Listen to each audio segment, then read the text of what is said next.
Hello everyone, कैसे हैं आप सभी। आई होप आप सभी एकदम बढ़िया होंगे। तो स्टार्ट करते हैं आज अपने प्लेलिस्ट का लास्ट चैप्टर नंबर 9।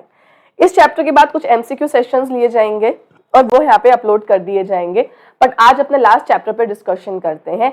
ये है चैप्टर नंबर 9। चैप्टर का नाम है मिसलेनियस। इस चैप्टर में हम लोग बहुत सारे मिसलेनियस कॉन्सेप्ट्स को पढ़ने वाले हैं, लेकिन मोस्टली सारे कॉन्सेप्ट इस चैप्टर में भी फंडिंग एजेंट्स, इंक्यूबेटर्स, एस्केलेटर्स, इनके आसपास ही चलने वाले हैं। सबसे पहला टॉपिक जो हमें यहाँ लिख के दे रखा है वो है आपका sources of funds and funding agent. सारे टर्म्स हम लोग ऑलरेडी कवर कर चुके हैं। फटाफट क्विकली हर एक टर्म को रिवाइज कर लेते हैं कि क्या क्या बातें इसमें लिख के दे रखी है।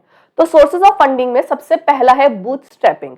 ये हम लोग ऑलरेडी अपने प्रीवियस चैप्टर्स में पढ़ चुके हैं, जहां पर आप बाहर की किसी भी एक्सटर्नल पर्सन पे डिपेंडेंट ना होकर अपने internal savings, retained earning, family और फ्रेंड्स का सपोर्ट से ही बिजनेस को रन करना चाह रहे हैं। That is known as bootstrapping. Using the personal savings, credit cards, fund from the friends and the family to finance the startups and their initial operations, it is known as bootstrapping. Then angel investors. Angel investors हमारे high net worth individuals थे जो आपको invest करेंगे आपकी company में इन the exchange of the equity, in the exchange of ownership equity और convertible debt. They often invest in your company.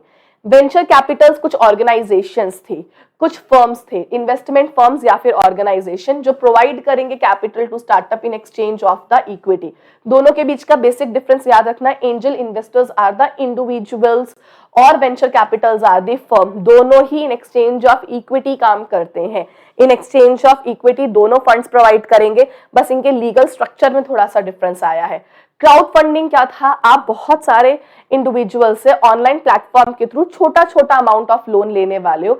It is known as crowd funding. Crowd, बहुत बड़े झुंड, बहुत बड़े क्राउड से आप फंड्स ले रहे हो। बहुत सारे लोगों से थोड़ा थोड़ा फंड्स आप यहाँ पे लेते जा रहे हो। Small amount of money from large number of individual, crowd से ले रहे हो through the online platform. These are your crowd funding. Bank loan. Bank loan बहुत नॉर्मल पॉइंट लिख के दे रखा है। एक है ट्रेडिशनल बैंक लोन और एक है लाइन ऑफ क्रेडिट। देखो ट्रेडिशनल बैंक लोन जो हमको मिलते हैं यूजुअली, ट्रेडिशनल बैंक लोन जितने भी होते हैं अपने पास, वो आपको मिलते हैं, फिक्स्ड रीपेमेंट करना होता है, प्रॉपर रेट ऑफ इंटरेस्ट होगा। वहीं जो लाइन ऑफ क्रेडिट है, यहाँ पे फ्लेक्सिबल तरीका है पेमेंट का, लेकिन इनका रेट ऑफ इंटरेस्ट हमेशा हायर रहेगा। फ्लेक्सिबल तरीका पेमेंट का जरूर है, बट इनका रेट ऑफ इंटरेस्ट कैसा रहेगा? हाई रहेगा। वहीं आपका ट्रेडिशनल बैंक लोन में आपको कोलेट्रल रखना पड़ेगा, फिक्स्ड रीपेमेंट की टर्म्स रहेगी। इसमें रेट ऑफ इंटरेस्ट थोड़ा सा कम रहता है, यहां ज्यादा इसलिए क्योंकि आपको ऑप्शंस जो है वो फ्लेक्सिबल मेथड्स मिल रहे हैं रीपेमेंट करने के लिए। Then next is escalator program, जो जस्ट आपने भी चैप्टर नंबर 8 के अंदर पढ़ा है। एस्केलेटर्स प्रोग्राम आपको फंडिंग प्रोवाइड करते हैं, मेंटरशिप प्रोवाइड करते हैं, exchange for the equity. Incubator programs are also आपको फंडिंग प्रोवाइड करेंगे, स्पेस प्रोवाइड करेंगे, मेंटरशिप प्रोवाइड करेंगे, नेटवर्किंग अपॉर्चुनिटीज प्रोवाइड करवाएंगे। देन कॉर्पोरेट इन्वेस्टमेंट्स भी होती है, जहां पे कॉर्पोरेट्स इन्वेस्ट करती है कंपनीज के अंदर। तो ये अपने पास different type of sources of funds रहने वाले हैं। क्या क्या है आपके पास? Bootstrapping, angel investor, venture capital, crowd funding, bank loan, grant and subsidies, escalator programmes, incubator programmes and corporate investments. No, so the next one is building a right startup team. Startup में founder है, को founder है, team भी तो होगी जो काम करेगी। तो एक अच्छी टीम बनाने के लिए क्या क्या चीजें, क्या क्या फैक्टर्स, क्या क्या एलिमेंट्स होने चाहिए? सबसे पहला, डिफाइन योर विजन। देखो मैं एक फाउंडर हूं, मैं एक स्टार्टअप स्टार्ट कर रही हूँ। I have a vision in my mind. कुछ सोच के मैंने एक बिजनेस स्टार्ट किया होगा। मुझे उस विचार को, अपने उस विजन को अपनी टीम को क्लियरली आर्टिकुलेट करना चाहिए, उन्हें समझाना चाहिए कि मैं क्या अचीव करना चाहता हूं। जब तक टीम को ये बात पता ही नहीं कि कौन सा डायरेक्शन में काम करना है, क्या काम करना है, वो किसी भी बेनिफिट की नहीं है। सबसे पहले you have to define your vision to your team. तो सबसे पहला पॉइंट हम लोग यहाँ पे क्या करेंगे? Articulate your vision clearly to attract the individual who share the passion and communicate to the company's goal. Clearly vision बताओ ताकि आपको राइट सेट ऑफ पीपल मिल सके उस विजन के लिए काम करने के लिए। हायरिंग द कल्चर फिट, जैसी आपकी सोच है, जैसा आपका एनवायरनमेंट है, उसी टाइप के सेम पीपल को हायर करो। अगर सेम टाइप के पीपल साथ में मिलकर काम करेंगे, काम करना आसान होगा, कॉन्फ्लिक्ट कम से कम होगा लोगों के बीच में। उन कैंडिडेट्स को देखो जो रेजोनेट करते हैं with your companies value, work ethics and the vision. Candidate not only on the basis of the technical abilities but also interpersonal skills के बेसिस पर भी हायर करो, ताकि सेम लाइक माइंडेड पीपल अगर साथ में काम करेंगे तो बेनिफिट ज्यादा रहेगा लॉन्ग टर्म के अंदर। जब टीम बना रहे हो, टीम में ऑलवेज कीप डाइवर्सिटी। डाइवर्सिटी होने की वजह से डिफरेंट डिफरेंट एरियाज को डील करना आसान हो जाएगा, because different people will tell you different ideas. तो यहाँ पर डिफरेंट डिफरेंट अगर पीपल साथ में होंगे तो टीम ज्यादा पावरफुल बनेगी आपके लिए। ये फॉस्चर करेगा creativity, innovation, adaptability and will provide you different ideas, different perspectives, different experiences in solving any sort of problem. तो फर्स्ट विजन डिफाइन करना है अच्छे से, सेकेंड एक कल्चरल फिट देखना है, देन डाइवर्सिटी को इंक्लूड करना है। Next here is building a trust. देखो भाई, एक ना ट्रस्ट बिल्डअप करना पड़ेगा, ट्रांसपेरेंसी मेंटेन करनी पड़ेगी। ट्रस्ट फाउंडेशन स्टोन होता है हर टाइप के बिजनेस में, नींव ही ट्रस्ट है यार। Be transparent with your team, हर एक बात को क्लियरली कम्युनिकेट करो टीम मेंबर्स के साथ में। ऐसा करने से क्या है, आपस में ना ट्रस्ट बना हुआ रहेगा। ट्रस्ट रखना बहुत ज्यादा जरूरी है टीम के अंदर। Foster an environment of transparency and open communication, जहां पे लोग बहुत कंफर्टेबल है एक दूसरे के साथ अपने आइडियाज को कम्युनिकेट या शेयर करने के लिए। Next is empowering and delegating. इसका मतलब क्या है, आप अपने टीम मेंबर्स को ना रिस्पॉन्सिबिलिटी दो, बट रिस्पॉन्सिबिलिटी के साथ माइंड अथॉरिटी भी प्रोवाइड करनी है। Empower your team members by delegating responsibilities and given them the autonomy to make the decision. अगर रिस्पॉन्सिबिलिटी है तो साथ में अथॉरिटी भी दो डिसीजन लेने के लिए, टीम ज्यादा बेटर तरीके से काम करेगी। सिर्फ रिस्पॉन्सिबिलिटी नहीं, अथॉरिटी भी देनी है। कॉन्टिन्यूस लर्निंग एंड डेवलपमेंट, अपने टीम मेंबर्स को ना कॉन्टिन्यूसली सेमिनार्स के अंदर लेके जाओ, उनके अंदर इंटरपर्सनल डेवलपमेंट्स करवाओ, प्रॉपर ट्रेनिंग्स प्रोवाइड करवाओ, प्रॉपर एजुकेशन सेंटर्स में यहाँ पर उनके मीटअप्स करवाओ, ताकि मार्केट ट्रेंड के साथ में, ताकि मार्केट के न्यू मेथड्स के साथ में वो टच में रहे और वहां पर उनका डेवलपमेंट होता रहे। बिकॉज अगर टीम के अंदर सारे पीपल ऐसे हैं, सारी सारी टीम ही ऐसी है जो लेटेस्ट आइडियाज, लेटेस्ट इक्विपमेंट के साथ में टच में है, तो टीम बहुत बेटर तरीके से काम परफॉर्म कर सकती है। Invest in the growth and development of your team members, their skills, there capabilities, opportunities दो ट्रेनिंग की, मेंटरशिप की, करियर एडवांसमेंट की, तभी बेटर तरीके से काम होगा। Managing conflict and resolving the differences, जब भी किसी भी टीम मेंबर के बीच में कोई आर्ग्यूमेंट है, go for open discussions. Open discussions में जाओ ताकि दोनों साइड के लोग अपनी बातों को प्रॉपर तरीके से कम्युनिकेट कर सके। कम्युनिकेशन से हर एक डिस्प्यूट को रिजॉल्व किया जा सकता है।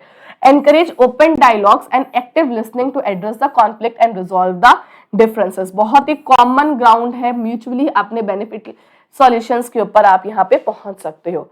तो एक अच्छी टीम बनाने के लिए क्या क्या चीजें होनी जरूरी है, बेसिकली सबसे पहला पॉइंट, विजन कम्युनिकेट करो, कल्चर फिट के अकॉर्डिंग पीपल को हायर करो, डाइवर्सिटी लेकर आओ, building the trust and transparency, empowering and delegation, continuously learning provide करो, मैनेज करो कॉन्फ्लिक्ट के अंदर। कॉन्फ्लिक्ट को कैसे मैनेज करोगे ये देखना है। Then next topic is founders grooming. If I am a startup तो मेरा प्रॉपर ग्रूम अप होना जरूरी है। ग्रूम अप होने से मतलब क्या है, मुझे मीडिया को हैंडल करना आना चाहिए, प्रॉपर पीआर की नॉलेज होनी चाहिए, पर्सनल रिलेशनशिप्स विद पीपल, इसका मुझे अच्छा आइडिया होना चाहिए, मेरा कम्युनिकेशन स्किल अच्छा होना चाहिए, वर्बल नॉन वर्बल दोनों तरह के कम्युनिकेशन स्किल बेटर होना चाहिए। बिकॉज हम डिफरेंट टाइप ऑफ पीपल से मीटअप करने वाले हैं, तो इन्वेस्टर्स हो गए, नेटवर्किंग स्किल्स हो गया, एवरीवन, हर इंसान से बात करने के लिए प्रॉपर स्किल्स अवेलेबल होने बहुत ज्यादा जरूरी है। तो वो क्या क्या पॉइंट्स लिख के दे रखे हैं यहाँ पर हमारे पास में। सबसे पहला पॉइंट के grooming founders for their roles involve various type of skills like cultivating strong personal brand होना चाहिए, understanding the importance of PR होना चाहिए, not only differentiate founder in competitive landscape but also एक मैग्नेट है talent के लिए, investor के लिए, कोलैबोरेटर्स के लिए। एक पर्सनल ब्रांड होना बहुत जरूरी है, आपके नाम का ना मार्केट में एक दबदबा होना चाहिए। You have to make yourself a brand. अगर तुम खुद को एक ब्रांड बनाओगे, हम बोलते हैं पर्सनल ब्रांड बनाना, तो यहाँ पे ना आपके लिए चीजें बहुत ज्यादा ईजी हो जाती है, कम्युनिकेट करने में, लोगों से मिलने में, नेटवर्किंग के अंदर, हर एक तरीके से। Founders need to develop effective communication skill to articulate their vision and engage stakeholders के लिए, जहां पे मास्टर बोथ करना है, verbal skills as well as non verbal skills, दोनों टाइप के स्किल्स में आपका यहाँ पे बेटरमेंट होना जरूरी है। तो ग्रूमिंग के अंदर कुछ पॉइंट्स थे जो आपको यहाँ लिख के दे रखे हैं। ऊपर ना हमने एक बात की थी पीआर एजेंसीज के बारे में या फिर पीआर के बारे में, पब्लिक रिलेशनशिप। ये पीआर एजेंसीज ग्रूमिंग में कैसे हेल्प कर सकती है ये देखते हैं। Role of PR agencies in grooming the founders. सबसे पहला पॉइंट, ये बिल्ड करते हैं पर्सनल ब्रांड। जैसे मैंने बोला श्वेता जोशी, नाम को ही ब्रांड बनाना है, तो पीआर एजेंसीज बहुत अच्छे से इसके अंदर हेल्प कर सकती है। ये स्ट्रेटेजिकली हर एक चीज को ना प्लान करती है। एक्सपर्ट्स है बिकॉज ये इस काम के अंदर कि किस तरीके से वो आपके नाम को ही ब्रांड में कन्वर्ट कर देंगे।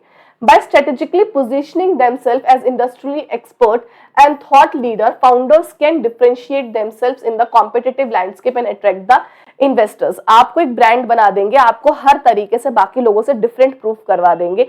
इससे ऑटोमेटिकली मार्केट के अंदर आपका गुडविल आ जाएगा। स्टैब्लिशिंग क्रेडिबिलिटी, मार्केट में जब आपका गुडविल इतना अच्छा होगा ना तो लोग आप पे ट्रस्ट करने लगेंगे, क्रेडिट वर्दीनेस मिल जाएगा आपको मार्केट के अंदर। PR activities such as media interviews, speaking engagements, thought leadership articles enable the founders to showcase their expertise and the insights. Media के अंदर आपको हर एक जगह आपके नाम के आर्टिकल्स प्रिंट करवाना, इंटरव्यूज कंडक्ट करवाना, लिंक्डइन प्रोफाइल बनवाना, वहां पे अच्छे अच्छे आर्टिकल्स डालना, लेटेस्ट चीजों से रिलेटेड, लेटेस्ट ट्रेंड से रिलेटेड वहां पे पोस्ट करना, इन सब से कहीं ना कहीं मार्केट के अंदर आपकी क्रेडिबिलिटी इंक्रीज होती है। Managing reputation in are worst time, crisis के टाइम में, नेगेटिव पब्लिसिटी के टाइम पे ये पीआर ही है जो आपकी इमेज को बेटर करके रख सकता है। ड्राइविंग ग्रोथ एंड विजिबिलिटी, अगर everywhere you are there, advertisements करवाना, मीडिया में आप हो, सोशल मीडिया में आप हो, हर जगह अगर आप दिख रहे हो ना तो ऑटोमेटिकली मार्केट में आप विजिबल होगे, और एक पर्सन जितना ज्यादा विजिबल होगा ना उसकी ग्रोथ उतनी ही ज्यादा होगी। By leveraging media relationship, story telling and digital channels, PR help founders to increase their visibility. जितना ज्यादा मार्केट में आप विजिबल हो उतना ही ज्यादा अटेंशन आपको मिलेगा, उतना ही ज्यादा ग्रोथ की तरफ आप जाते जाओगे। तो ये कुछ 4 पॉइंट्स लिख के दे रखे हैं जिस तरीके से पीआर आपकी हेल्प कर सकता है। 4 पॉइंट्स में क्या क्या दे रखा है। पहला पॉइंट क्या है यहाँ पे, पर्सनल ब्रांड बनाना, क्रेडिबिलिटी बनाना, रेपुटेशन मैनेज करना और विजिबल करवाना आपको मार्केट के अंदर। Next point is crisis management by PR agencies. जब भी कोई क्राइसिस होते हैं ना, बैड डेज होते हैं, जैसे मैगी की लाइफ में बैड डे आया था कि यहाँ पे मैगी को बहुत ज्यादा हेल्थ के लिए खराब बोल दिया गया था, डव की लाइफ में आया था, जॉनसन्स बेबी की लाइफ में आया था। हर एक बिजनेस की लाइफ में एक बैड डे जरूर आता है। जब भी कोई बैड डे या बैड इवेंट आता है तो मीडिया बहुत अच्छे से उन क्राइसिस को मैनेज कर सकती है। ऐसे टाइम पे कोर फोकस कौन कौन से एरियाज में रहेगा, transparency and accountability, second is media relationship, stake holder management, reputation management, consumer outreach और सक्सेसफुल मिटिगेशन। ये कुछ पॉइंट्स लिख के दे रखे हैं, इन पॉइंट्स पे ध्यान रखिएगा कि किस तरीके से मीडिया लास्ट में जाके आपके क्राइसिस को मैनेज कर सकती है। Next point here is startup community. देखो स्टार्टअप कम्युनिटी क्या, यूजुअली कम्युनिटी क्या होता है, ग्रुप ऑफ पीपल जहां पे आप जाते हो, अपने आइडियाज को एक्सचेंज करते हो, like minded people are in a community. एक बहुत सेम थॉट प्रोसीजर के लोग एक कम्युनिटी के अंदर आते हैं और एक दूसरे के साथ में कुछ बातों को डिस्कस करते हैं। तो यहाँ पर ये स्टार्टअप कम्युनिटी है। एक startup community basically group of people है जहाँ सभी के सभी लोग स्टार्टअप के अंदर है। अब इस स्टार्टअप कम्युनिटी में जब आप जाते हो, यहाँ पर आप पार्टिसिपेट करते हो, थॉट एक्सचेंज करते हो, तो नए नए आइडियाज आपको मिलते हैं, नए इन्वेस्टिंग अपॉर्चुनिटीज आपको पता चलती है, मार्केट के अंदर नए ग्रोथ आइडियाज भी आपको इजीली मिल सकते हैं। तो स्टार्टअप कम्युनिटीज बिल्डिंग बेसिकली एक आपके लिए डायनामिक एंड कोलैबोरेटिव इकोसिस्टम होता है। It is a dynamic and collaborative ecosystem, जिस इकोसिस्टम के अंदर आप क्या कर सकते हैं, basically where entrepreneurs, investors, mentors and industry experts come together, support and nurture early stage investors. Joining startup offer numerous benefit. क्या क्या बेनिफिट्स आपको मिल सकते हैं, ये बेनिफिट्स कुछ वैसे ही बेनिफिट्स लिख के दे रखे हैं जो आपने जस्ट चैप्टर नंबर 8 के अंदर पढ़े हैं एक लेक्चर पहले। नेटवर्किंग अपॉर्चुनिटीज मिलेगी, जब आप यहाँ पे बहुत सारे इन्वेस्टर्स से मिलेंगे, बहुत सारे मेंटर्स से मिलेंगे, एक्सपर्ट्स से मिलेंगे, तो they will open door to potential partnership and collaboration. You will get access to resources. Resources किस किस तरीके के, फंडिंग अपॉर्चुनिटीज मिलेगी, मेंटरशिप प्रोग्राम मिलेगी, को वर्किंग स्पेस मिलेगा, एजुकेशनल वर्कशॉप्स मिलेंगे, चैलेंजेस को हैंडल करना सिखाएंगे, आपको नॉलेज मिलेगी। अलग अलग लोगों के साथ जब आप बात करोगे यू विल लर्न, नॉलेज मिलेगी, लर्निंग मिलेगी, आपको नए मेंबर्स को नए आइडियाज मिलेंगे, नए एडवाइजेस मिलेंगे, बेस्ट प्रैक्टिसेस मिलेंगे, एक सपोर्ट सिस्टम मिलता है। जब आप चाहते हैं कम्युनिटीज में अपने प्रॉब्लम्स को बताते हैं, तो फाइनेंशियल के साथ साथ इमोशनल सपोर्ट भी कई बार आपको मिलता है। Startup communities offer a supportive environment where individuals can find encouragement, where individuals find encouragement and guidance and emotional support from the like-minded peers। तो इससे आपका मोराल काफी हद तक बूस्ट अप हो सकता है। नेक्स्ट, विजिबिलिटी मिलेगी और एक्सपोजर मिलेगा। जितना ज्यादा आप मीटिंग्स में जाओगे, सेमिनार्स में जाओगे, कम्युनिटी के अंदर पार्टिसिपेट करोगे, मार्केट में उतना ज्यादा विजिबल होगे। जितना ज्यादा विजिबल होगे उतना ज्यादा बेनिफिट्स भी आपको मिलेंगे। अपॉर्चुनिटीज मिलेगी आपको कोलैबोरेशंस के लिए, and you will be stay informed about the market में ट्रेंड्स क्या चल रहे हैं, नए आइडियाज क्या चल रहे हैं, नए नए लोग मार्केट में आए हैं, हर चीज के बारे में you will be informed about everything. तो कुछ पॉइंट्स लिख के दे रखे हैं। अगर आप किसी भी स्टार्टअप कम्युनिटी को ज्वाइन करते हैं तो ये कुछ बेनिफिट है। Networking opportunities, access to resources, knowledge sharing, support system, visibility and exposure, opportunities for collaborations and staying informed। Okay everyone, so the very last topic, but obvious chapter बहुत छोटा है। chapter is full of examples। वो examples आप ICI module में देख लेना, कोई खास examples नहीं है, सबके bad days, good days, success stories यही सब बताया हुआ है। जो concept है पेपर के अकॉर्डिंग, MCQs के अकॉर्डिंग, वो इतना ही है। ये बिल्कुल अपना लास्ट टॉपिक लिखा हुआ है, इस प्लेलिस्ट के चैप्टर नंबर 9 का लास्ट टॉपिक है ये।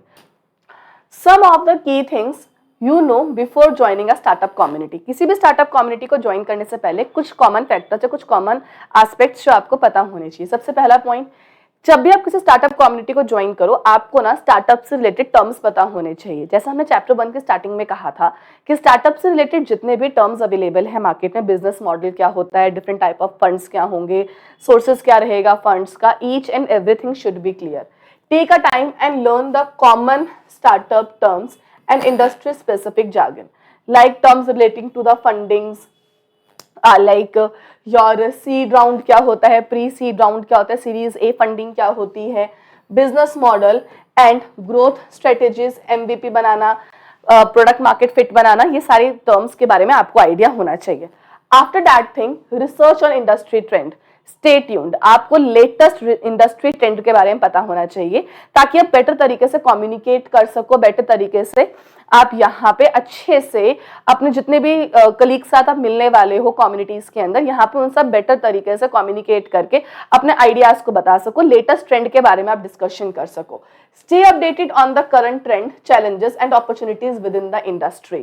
Follow the industry blog, news outlets, आप प्रॉपर थॉट लीडर्स को फॉलो करो ताकि इंडस्ट्री में जो भी नया चल रहा है आपको उसके बारे में पता होना चाहिए। Develop networking skills, communication skills अच्छे होने चाहिए, वर्बल नॉन वर्बल हर तरीके का स्किल्स आपके पास बेस्ट होना चाहिए, तभी नेटवर्किंग बेटर तरीके से होगी। Networking skill effectively connect with your peers, mentors and industry professionals.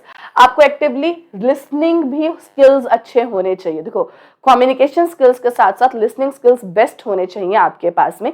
ऐसा इसलिए जरूरी है बिकॉज जब आप बोल रहे हो ना, तब आपसे वही बातें बोल रहे हो जब आपको ऑलरेडी पता है, पर जब आप एक्टिव लिसनिंग करते हो तो आपको वो बातें पता चलती है जो शायद आपको कभी पता भी ना हो। तो कम्युनिकेशन स्किल्स के साथ साथ एक्टिव लिसनिंग स्किल्स भी आपके अंदर होने चाहिए। Next point, always have a pitch, prepare a pitch.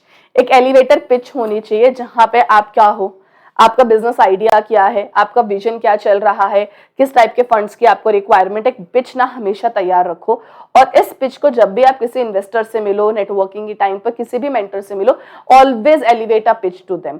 इससे क्या होगा, आपकी बार बार प्रैक्टिस होगी, डिफरेंट टाइप ऑफ पीपल के अकॉर्डिंग आप अपने पिच को ऑल्टर करते रहो। तो किसी भी कम्युनिटी को ज्वाइन करने से पहले पिच अपना हमेशा तैयार करके रखना है। Craft a concise pitch that summarise who you are, what you do and what you are looking to achieve in the startup community. Tailor your pitch to highlight your unique skills. Develop a personal brand. Be visible everywhere. हर एक website पे अपने आप को visible रखो, इधर it is LinkedIn, Twitter और personal websites, अपने आप को विजिबल रखो, तभी आप एक बहुत बड़ा ब्रांड नेम बन पाओगे।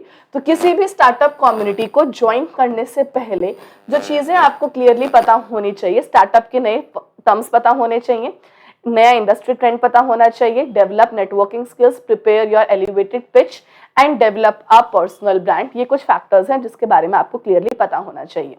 ओके एवरीवन, आई होप आप लोगों को इन 9 चैप्टर्स की प्रॉपर अंडरस्टैंडिंग हो गई होगी। ये 9 चैप्टर्स को पढ़ने के बाद में अच्छे से यहाँ पर आप SPOM का पेपर अपीयर कर लेंगे, कोई प्रॉब्लम नहीं आएगी। इसके बाद हम कुछ MCQ सेशंस लगाएंगे। वो MCQ सेशन चैप्टर नंबर 1 से लेकर चैप्टर नंबर 9 के अंदर जितने भी MCQs हमको मिल सकते थे, हमने सारे MCQs उसके अंदर डाले। ये 9 चैप्टर्स की प्लेलिस्ट को देखने के बाद अगर आप वो MCQ सेशंस भी अच्छे से अटेंड कर लेते हैं, एक्टिवली वहां पे सुन भी लेते हैं, तो SPM का पेपर आप बहुत ही इजीली क्लियर कर सकते हैं। Okay, all the very best to all of them जो इस प्लेलिस्ट को देखकर अपने आप के लिए प्रिपेयर कर रहे हैं, and to everyone. Okay, bye bye, have a very nice day everyone.